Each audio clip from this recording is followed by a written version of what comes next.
Assalamualaikum warahmatullahi wabarakatuh. Pada kesempatan kali ini, saya akan menjelaskan mengenai implementasi pendekatan genre untuk meningkatkan keterampilan menulis. Oke, anggota dari kelompok kami terdiri dari Dewi Kurniasari, kemudian Aulia Nur Afifah, Wahidatul Qoria, dan saya Cindy Januari. Yang terakhir ada Mega Yulia Anisha Rohmah. Baik, kami dari kelompok 8 dari kelas Statis Bahasa Indonesia 5B akan memaparkan materi sebagai berikut ini. Pengertian genre. Menurut Pardiono, ia mengatakan bahwa genre didefinisikan sebagai teks yang berfungsi sebagai pola rujukan sehingga suatu teks dapat diubah secara efektif. Nah, jadi efektif di sini maksudnya dilihat dari segi ketetapan tujuan, pemilihan dan penyusunan elemen teks serta dalam penggunaan tata bahasa dalam teks tersebut. Martin mengatakan bahwa genre merupakan satuan peristiwa yang diorientasikan atau diarahkan untuk mencapai tujuan tertentu dalam proses sosial. Lahirnya pendekatan berbasis genre untuk keterampilan menulis. Pada hakikatnya, pendekatan berbasis genre merupakan bentuk umpan balik atau respon dari pendekatan proses yang dianggap memiliki kekurangan oleh para ahli. Nah, pendekatan proses dianggap kurang tepat karena membiarkan mahasiswa untuk menemukan pola teks melalui eksperimen dan eksplorasi. Jadi pendekatan ini hadir karena menganggap pendekatan proses hanya tertuju pada proses kognitif individu dan kemampuan menulis. Cenderung mengesampingkan pentingnya konstruk sosial. Pendekatan berbasis genre merupakan suatu konsep pembelajaran yang memiliki efek dalam proses pendidikan dan pembelajaran bahasa ya. Di samping itu, pendekatan ini merupakan sebuah pendekatan yang menekankan pada dimensi sosial dan budaya dalam bahasa dan teks. Menurut Amokne tahun 2013. Karakteristik pendekatan genre. Yang pertama, pendekatan genre menegaskan pentingnya menjelajahi konteks sosial dan budaya. Yang kedua, pendekatan genre mengawasi seberapa besar minat pembaca dan konvensi linguistiknya.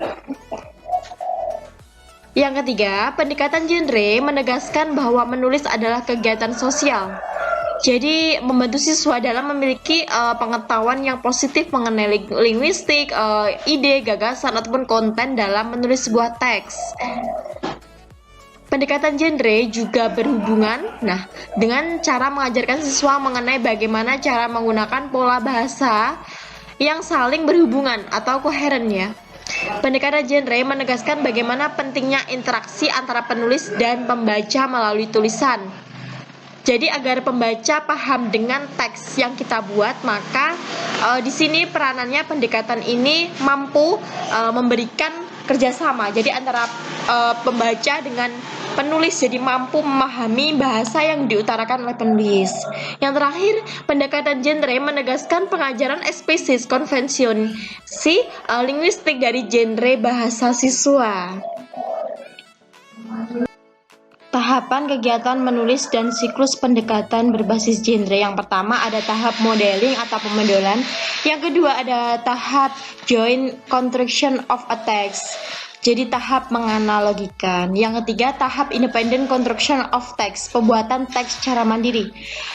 Jadi tahap ini memungkinkan siswa agar membuat teks secara mandiri, jadi tidak tergantung pada buku ataupun bahan ajar yang lainnya. Yang pertama, tahap modeling teks. Jadi tahap di mana guru memilih dan menentukan sebuah teks untuk dijadikan contoh yang berkaitan dengan tujuan pembelajaran. Selanjutnya, siswa diajak untuk mengenali bagaimana fungsi teks dalam kehidupan nyata, yaitu tujuan sosial dari teks yang terkait dengan konteks. Siswa diminta untuk membaca dengan cermat dan teliti dari contoh teks yang telah diberikan oleh guru. Kemudian, guru membimbing siswa untuk melakukan diskusi kelas dengan memberikan pertanyaan-pertanyaan lisan yang berhubungan dengan isi teks. Kemudian, siswa diminta untuk menganalisis unsur-unsur atau elemen yang telah diberikan guru.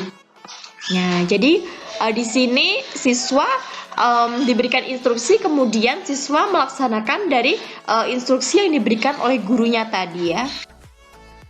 Oke, yang kedua ada joint construction of a text. Tahap di mana siswa diberi tugas untuk berdiskusi tentang struktur teks yang telah diberikan secara keseluruhan.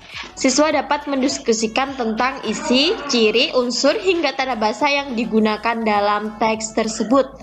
Selain itu, siswa juga diminta untuk lebih proaktif dalam kegiatan menganalisis bentuk formal teks yang sedang dibaca untuk menyimpulkan genre atau jenis teks dan struktur retorika serta mendiskusikan pola gramatikal di bawah bimbingan guru. Tahap terakhir ada independent construction.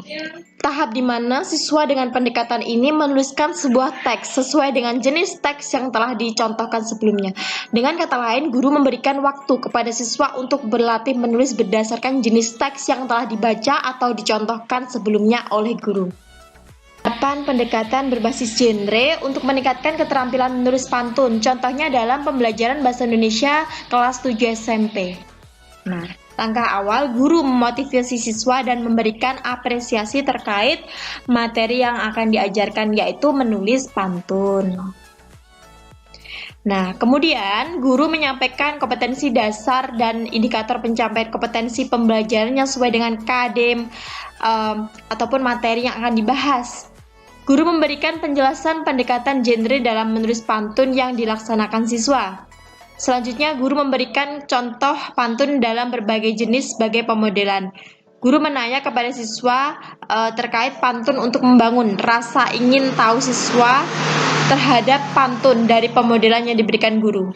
Jadi ada beberapa jenis pantun yang diberikan oleh guru oleh siswa. Jadi untuk menarik rasa ingin tahu siswa dan pengetahuan kognitif siswa.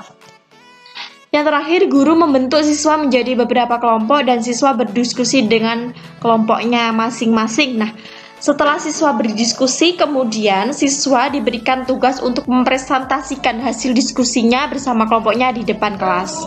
Dan penerapan pendekatan berbasis genre ini dapat mengatasi keterbatasan siswa dari misalnya dalam materi menulis pantun ini ya, siswa kurang paham ataupun belum bisa menulis pantun, jadi pendekatan ini membangun pengetahuan siswa bagaimana prakteknya dalam menulis pantun yang sesuai dengan kosakata, tata bahasa, dan kaidah dalam bahasa Indonesia.